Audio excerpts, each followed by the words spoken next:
In this video lecture, I want to talk about first this idea of type 1 versus type 2 errors. So a type 1 error is saying that there's an effect when there actually isn't an effect, right? Sometimes also referred to as a false positive or a false alarm. And so that's basically falsely or erroneously abandoning the null hypothesis. And a type 2 error is actually declining to abandon the null hypothesis and saying there is no effect when the ground truth is that there is an effect. So sometimes you'll see the 0.05 statistical significance concept defined as the chances of making a type 1 error are no greater than 5 out of 100. And Roundtree talks in Statistics Without Tears about the fact that as a general matter, scientists are erring, want to err on the conservative side to emphasize avoiding type 1 errors.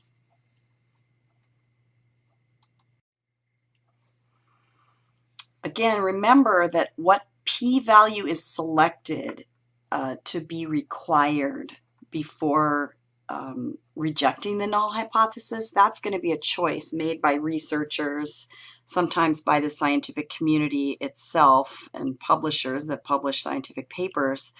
But really, it can also be thought of as a policy choice, right? Depending upon the issues at stake, maybe we could have a sliding scale of stricter cutoffs or more lax cutoff, depending.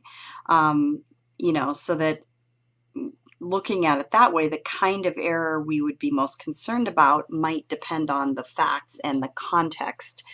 And I want to talk about a couple of hypothetical examples to just illustrate that idea of this overlay of the normative aspects of where we make this cutoff of statistical significance before we abandon the null hypothesis.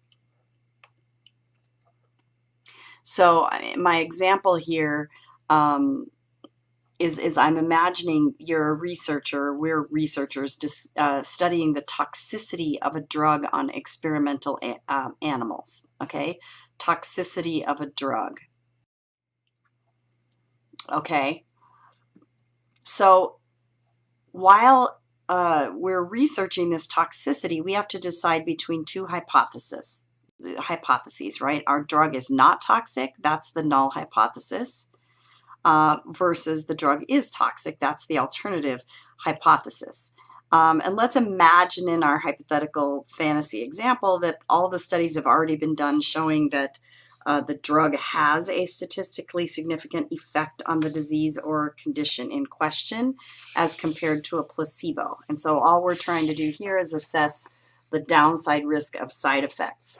Obviously, this is backwards compared to the way it's usually done because toxicity testing is in fact always done first before the efficacy testing prior to FDA approval. So this is just an artificial example compared to the real world, but I'm just using it to illustrate this point I'm trying to make.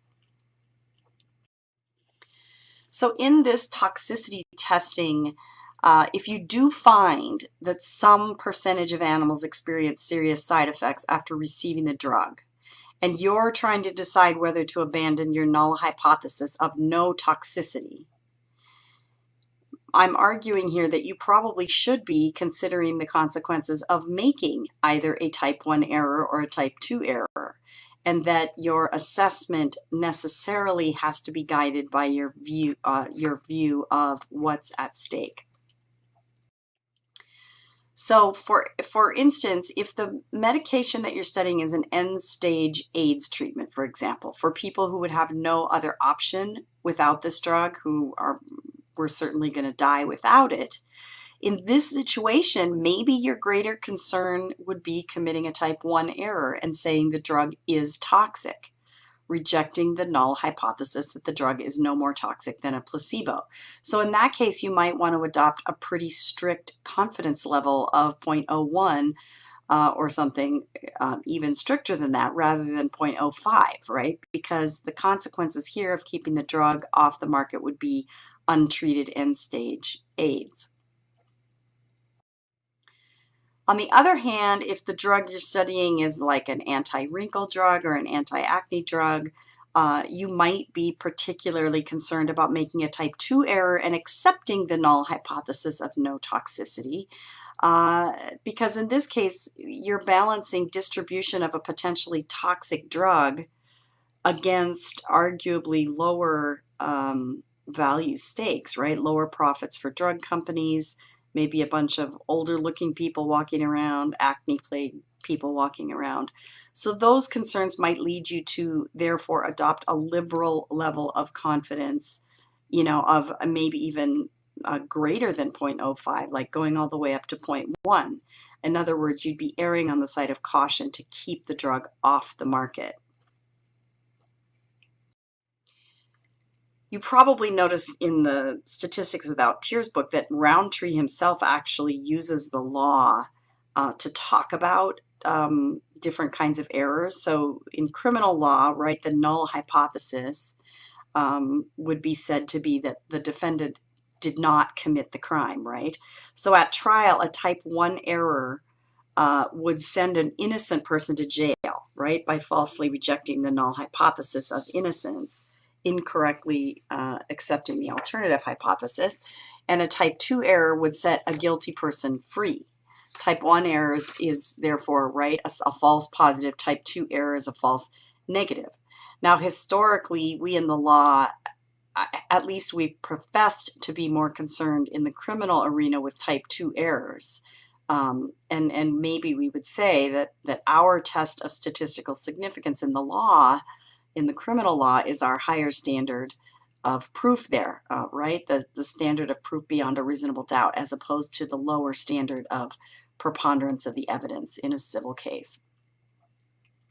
So that's it for our discussion of type 1 versus type 2 errors. Not a very hard concept. Okay, so the last major thing I want to go over is an introduction to this idea of ROC curves, receiver operating curves, and decision thresholds.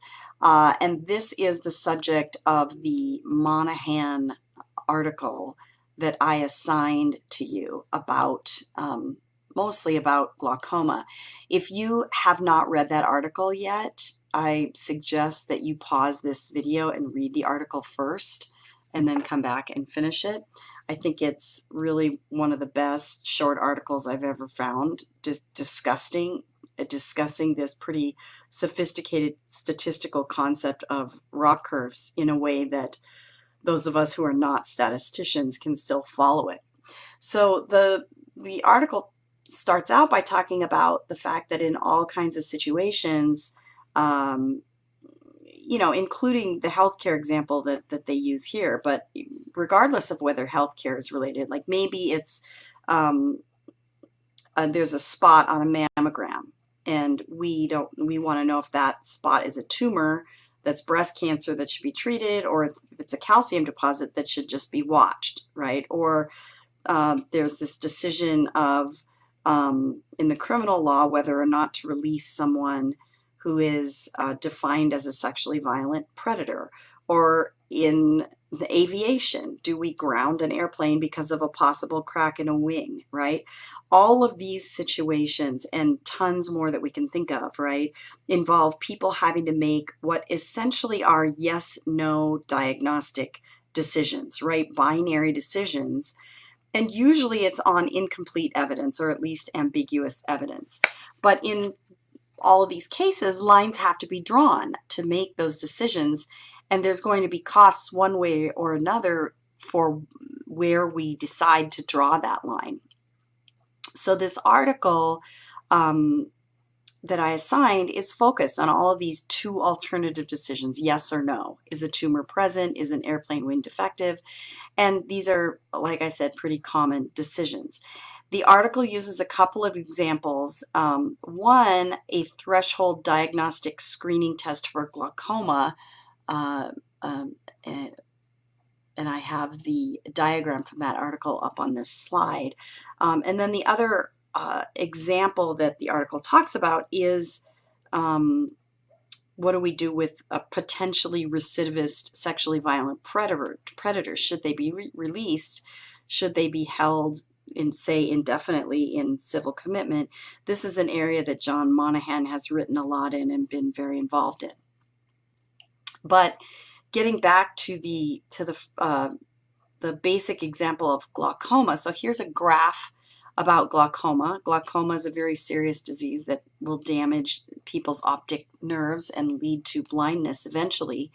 And so the threshold screening test for glaucoma actually involves testing the fluid pressure in the eyeball.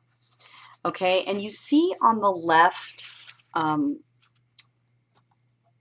image here, right?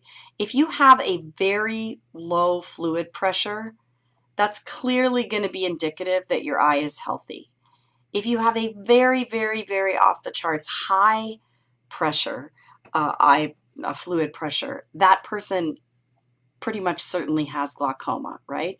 But there's this huge area, ambiguous area in between, right? Some people that have readings between 10 and 40 are going to be healthy and fine, and some are going to have glaucoma. So the question is, how high should your eyeball pressure be before you get treated for glaucoma, or maybe just to be sent on for further testing or attention, right? And if you set the threshold too low, that anything above an eye pressure reading of 10 gets you sent on to the next level, right? You're going to catch pretty much all the people with glaucoma, but you're also going to catch up all of these healthy people and probably unnecessarily scare them, possibly treat or test a bunch of people who are fine, right? If you set, on the other hand, the threshold really, really high, right?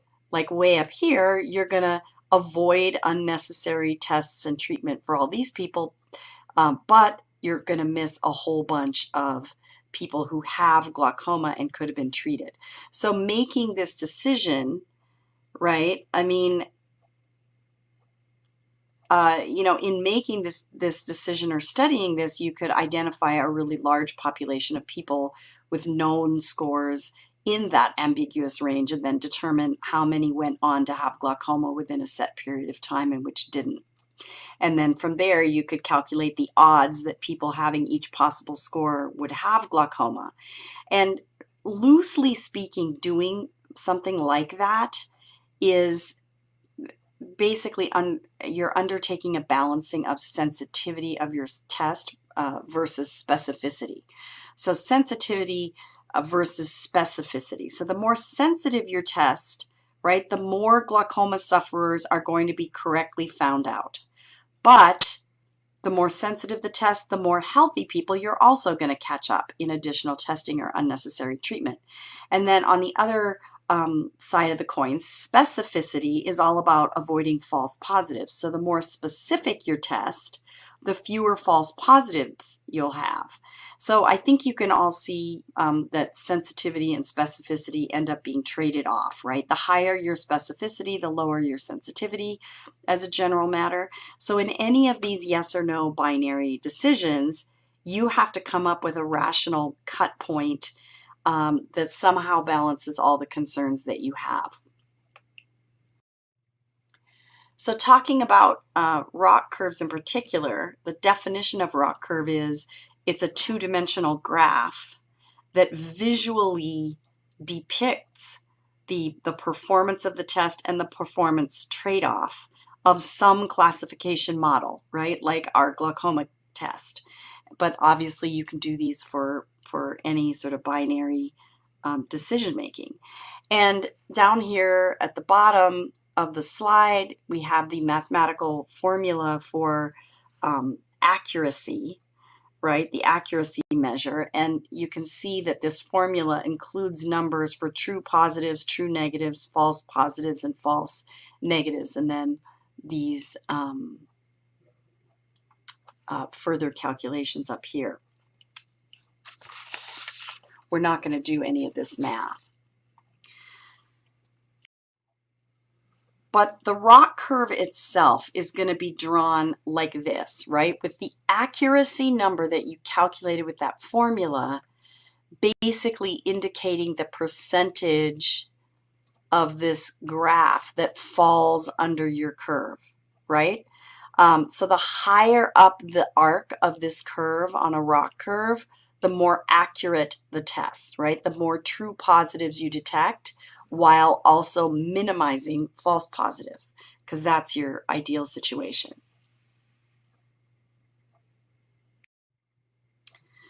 So once you get your curve, then you have to choose your cutoff point, if you're going to make a binary decision. So here's a graph showing where a more conservative cutoff point might be and where a more liberal one would be. This, of course, makes a lot more sense once you've read that article.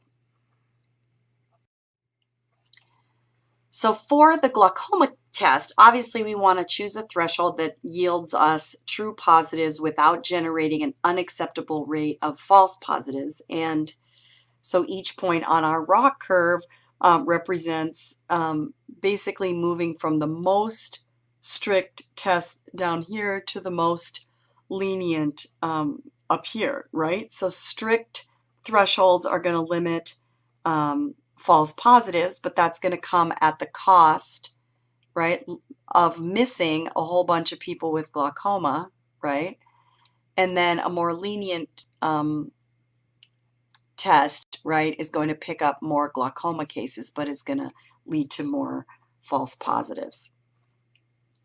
So to put that in terms of sensitivity versus specificity, if you increase the sensitivity of your test, in this case, sending more people for further glaucoma testing or treatment based on setting that eye pressure threshold at a lower pressure, you're going to be decreasing the specificity of the test because you are sending more healthy people for testing. And right, so that translates into higher test sensitivity leading to more type 1 errors, higher specificity leading to more type 2 errors, right? So in the medical area, higher test sensitivity is going to cost more in terms of healthcare spending. It's also going to have other costs, though, too, like causing fear and distress in perfectly healthy people. And just if you look at healthcare alone, there's lots of examples of this, like mammography for breast cancer detection, PSA screening for prostate cancer. In fact, the article itself uses the example, briefly talks about prostate cancer. There's a diagram in the article that shows that you get increasingly accurate ROC curves depending upon when you use sort of the worst diagnostic test, which just considers the age of the man, to the next, which is age plus blood PSA testing, to the next, which is age plus PSA testing plus what's called a Gleason score, which is a measure of the tumor aggressiveness, to the best, right, which is age plus PSA score plus Gleason score plus tumor appearance on an MRI. Great example of increasing accuracy of a ROC curve. But again, in all of these binary situations, lines have to be drawn. So with regard to medical decision making, I have at the bottom of the slide some factors that should be considered, right, including seriousness of the condition, what are the financial, emotional, or other costs of false alarms, and then the last one, which is, are there available corrective measures to even treat people who are diagnosed? The last factor to me being the most complicated one. I think we talked in class, or maybe it was after class, about, for example, PET scanning for Alzheimer's, for early detection of Alzheimer's disease. Some people would say that you shouldn't do that testing because there's no good treatment for Alzheimer's disease.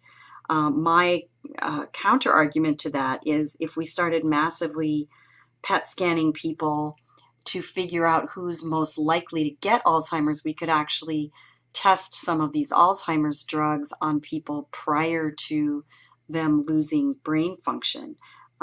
because as of now, we're testing all these drugs on people that already have been diagnosed, and by that point, there might already be such a massive loss of brain cells that the drugs, even if they would have helped in the beginning, aren't going to appear to be helping.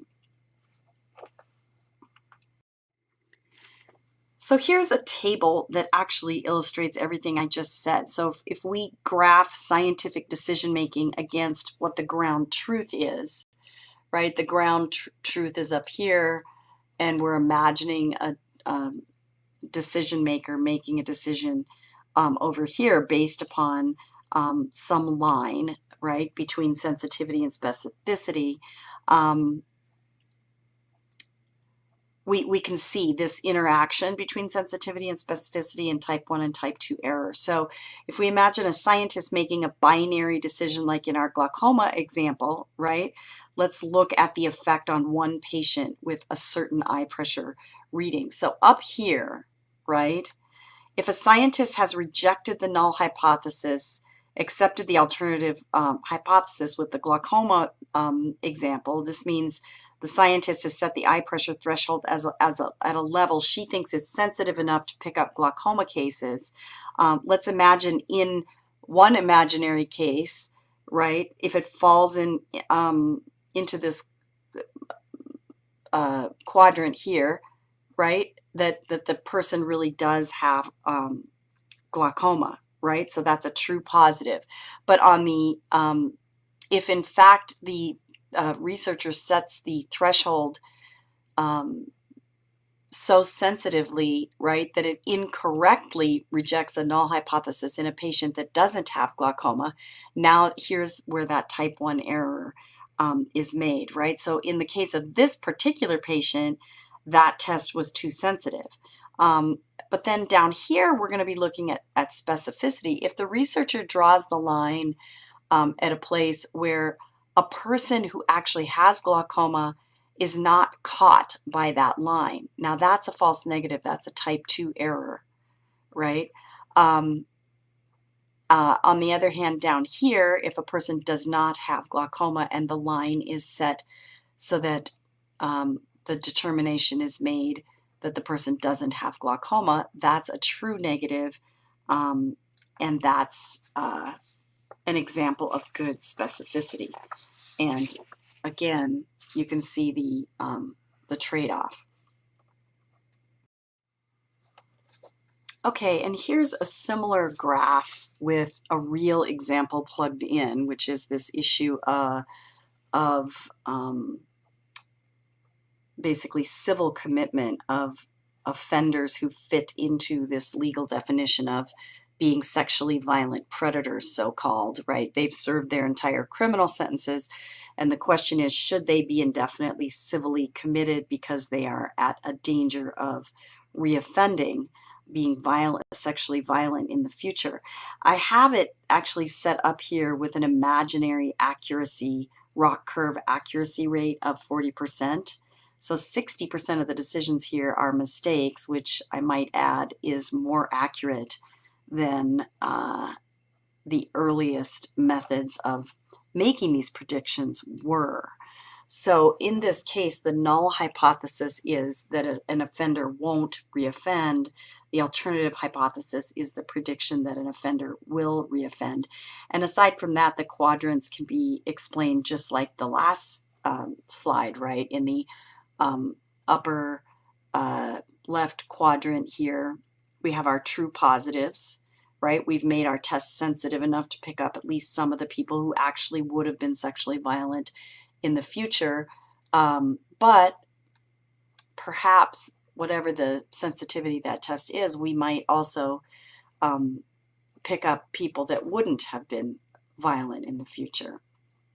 You know, and down here, we've set the test lax enough that we're actually letting people go that maybe we shouldn't. People who turn out to be reoffenders, maybe we've made a type 2 error here.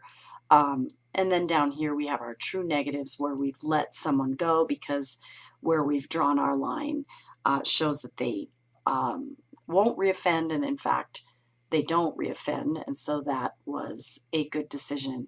And if you want to pause the recording here, you can just read the pros and potential cons of all of these particular decisions.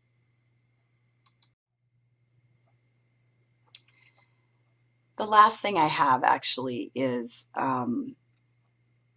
just a couple of slides about the Truth Wears Off article that I assigned to you, this New Yorker article, which basically, since this article came out in 2010, there's been scores of articles about the non-replicability of a lot of scientific studies, which is a source of a lot of consternation among a lot of people.